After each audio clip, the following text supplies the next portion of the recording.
Welcome to another episode of Game Boy Roulette, where we take a look at randomly chosen games from the Game Boy library.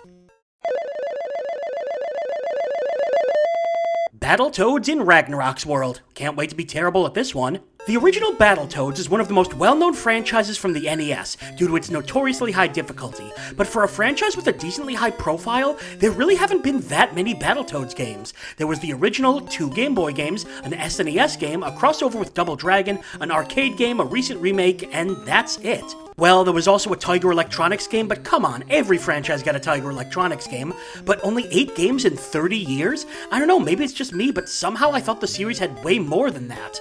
But getting back to this game, you may have noticed I said 2 Game Boy games. Yes, Battletoads got 2 on the system. The first one, just called Battletoads, was a spin-off, but this one, Battletoads in Ragnarok's world, is actually a direct port of the NES version, made in-house by Rare themselves. This makes things interesting. Battletoads was well known for its fast pace, a pace that I don't know if the Game Boy can handle, but with experience under their belts already making a game for the system, plus the game releasing 5 years into the Game Boy's lifespan, plus Rare just generally being really great at the time, there's a real chance this could end up being fantastic.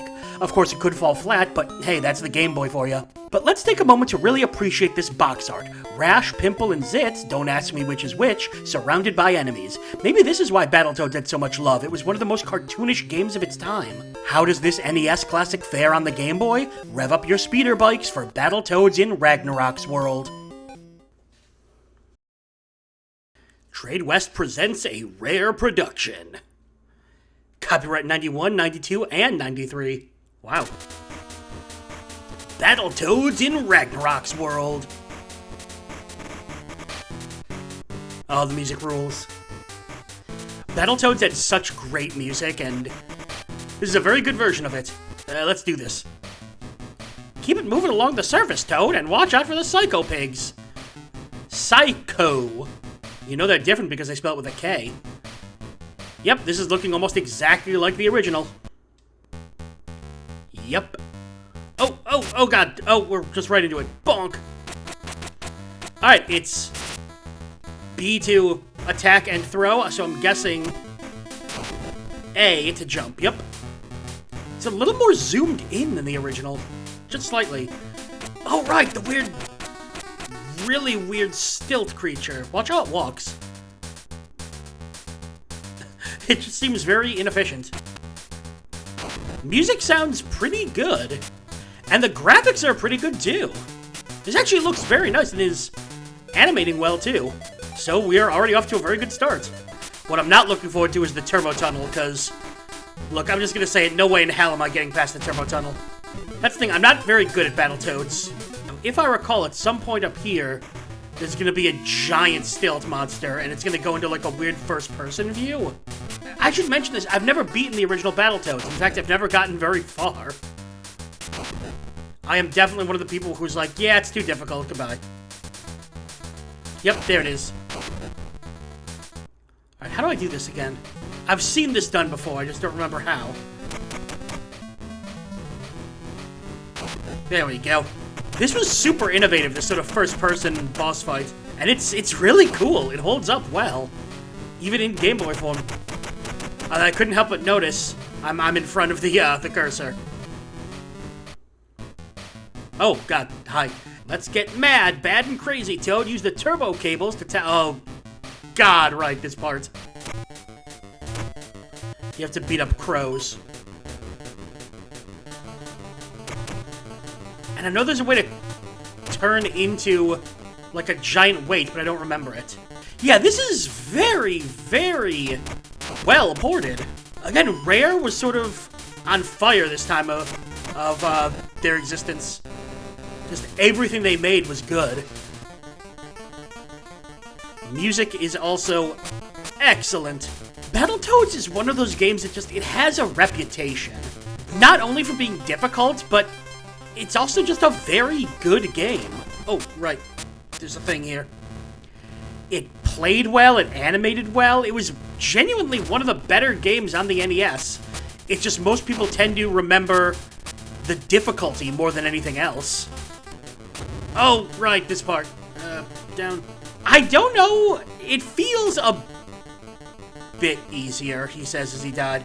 It does feel a touch easier than on the NES one, and I'm wondering if that's because we seem to be zoomed in a little bit more, so there's not as much space to play with.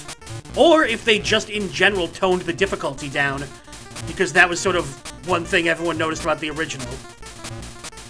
Of course, as I'm talking about this, I'm starting to get my butt kicked here. Look, all I want to do is be able to see how the turbo tunnel animates. The really funny thing about Battletoads is that if you are, like, good and know what you're doing, it's a pretty short game. It's like, I don't know, 30 minutes. It was just designed with such monstrously high difficulty that most people took way longer than that to beat it. Alright, I would like to get to the end of this tunnel now. We did it! Don't get too cocky, snotskins! Oh, this game is very, very 90s. Here we go, the infamous turbo. Oh no, there's a beat-em-up part before this. So the music is very accurate. The graphics are very accurate. Everything is quite accurate to the original, which for a port from the NES to the Game Boy is quite impressive. Hi-ya! Bonk, bonk. I do love the giant foot. Right, there's Space Invaders. Hey, oi, give that back. You know what I'd love to see? Someone who's like a expert at Battletoads, like a Battletoads speedrunner, play this version. How different is it? How similar is it? Because I will say, as someone who admittedly is not a huge Battletoads fan, it seems to be playing pretty well.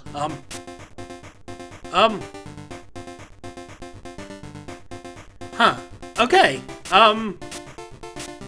We appear to have broken the game. As you can see, I'm not on the turbo bike, and this is, what am I throwing? Oh god, I can't escape this. No! I was so close. Hang on. I am out of rewinds. The one thing I wanted to see in this game, it wouldn't let me see. Which somehow, I don't know, I guess feels kind of appropriate for Battletoads?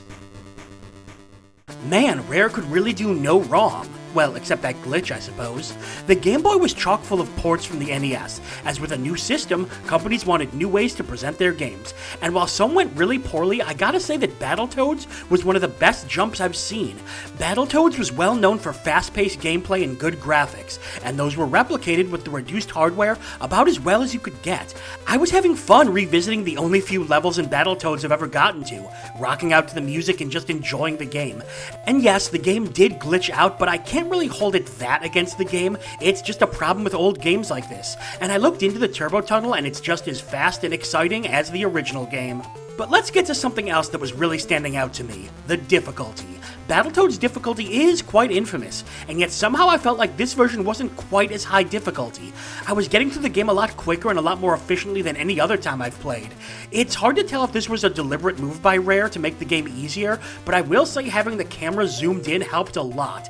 It might have just been a way to reduce strain on the Game Boy hardware, but it was also just a nice quality of life boost to the game, as it meant you could focus more on what was happening without as much clutter. Just a little change, but it goes a long way. Putting a game like Battletoads on the Game Boy might seem risky, but Rare pulled it off just about as well as you could get.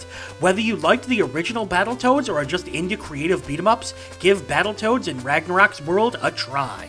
And maybe someday I'll get past the turbo tunnel. Ha, just kidding. That'll never happen. And that's all for another episode of Game Boy Roulette. Make sure to like the video and subscribe to follow the series as we continue to dig through the Game Boy vault. I'm Brian J, and I'll see you next time.